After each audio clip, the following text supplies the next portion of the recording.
Hidden deep in southwest China, this sacred site offers a window into the past. The rock carvings of Dazu are a stunning example of Chinese cave art, but perhaps the most important thing about these statues here is what they tell us about the life and belief in China more than 1,000 years ago. I'll discover how advanced digital technology and AI are safeguarding these relics. In Europe, we'll also see what's being done to restore a Dutch national treasure. Welcome to Crossing Cultures. Join us as we explore the very best traditions of both China and Europe.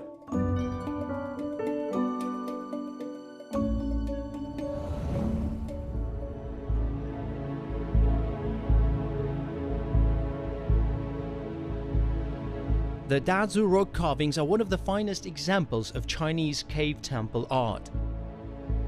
Dating from the 9th to the 13th centuries, more than 10,000 figures chart the evolution of religious belief and artistic expression. In Yuanjue Cave, 12 bodhisattvas advance towards perfect enlightenment.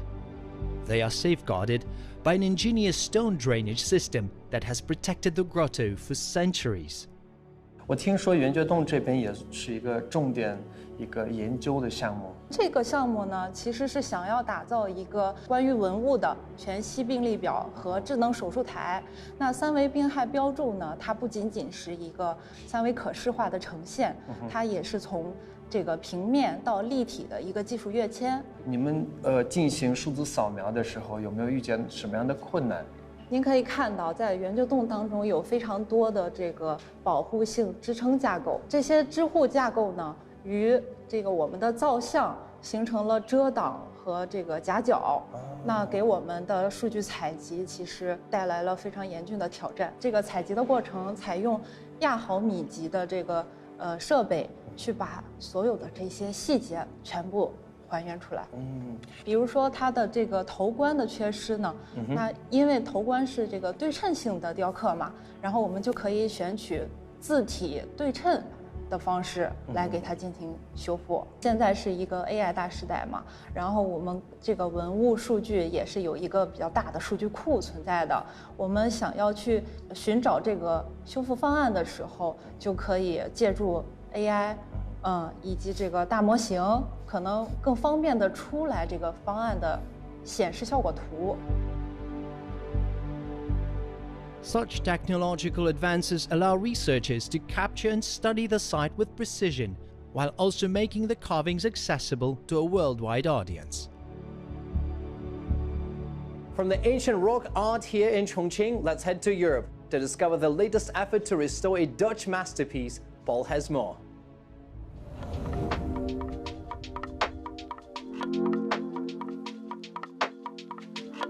Bikes, bridges, cafes, canals.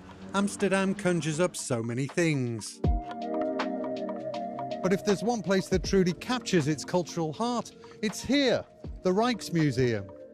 A temple to the Dutch Golden Age, one painting still reigns supreme, Rembrandt's Night Watch.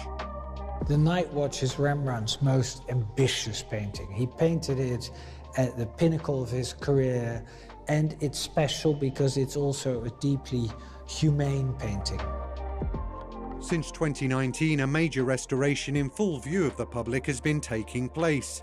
Right now, conservators like Esther are delicately removing the old varnish from the imposing canvas. Esther, why are you removing the varnish?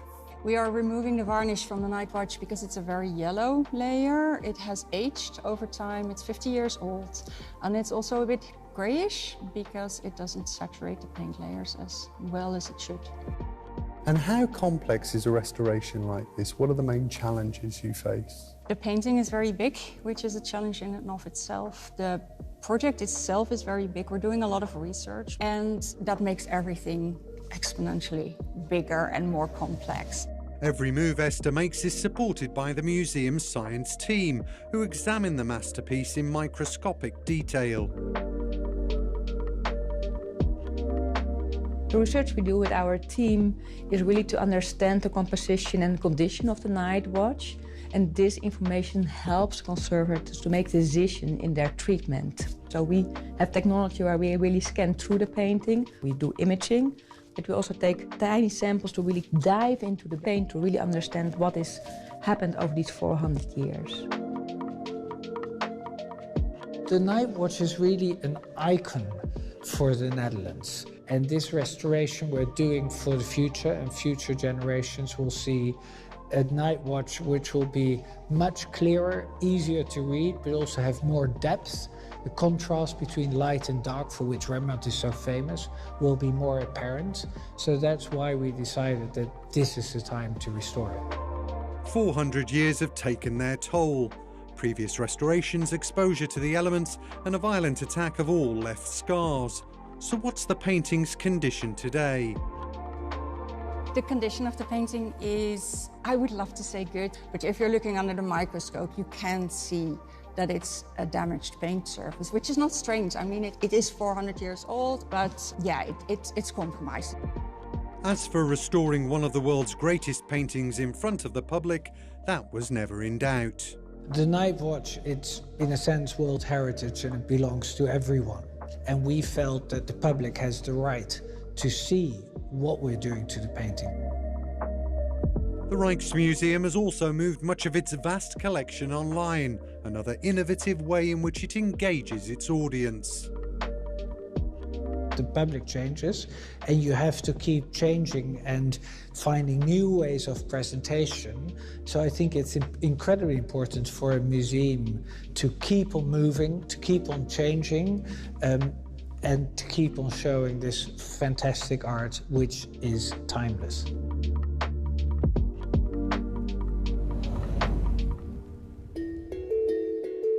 To bring Dazu's ancient heritage to life, an 8K panoramic dome now allows visitors to study the carvings in stunning detail.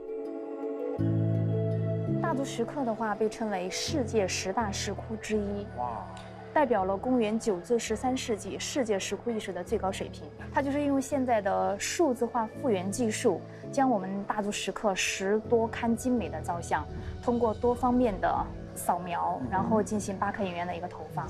这样子的话，对文物又起到了保护作用，而且又把我们的保护成果通过8K 的影院更完好的一个呈现了。From the past to the present, the latest technology aims to ensure stories once etched in stone continue to resonate. So there you have it, some innovative and inspiring ways in which China and Europe are working to display and preserve our heritage. For now, that's all from me here in Chongqing. Until the next time, thanks for watching.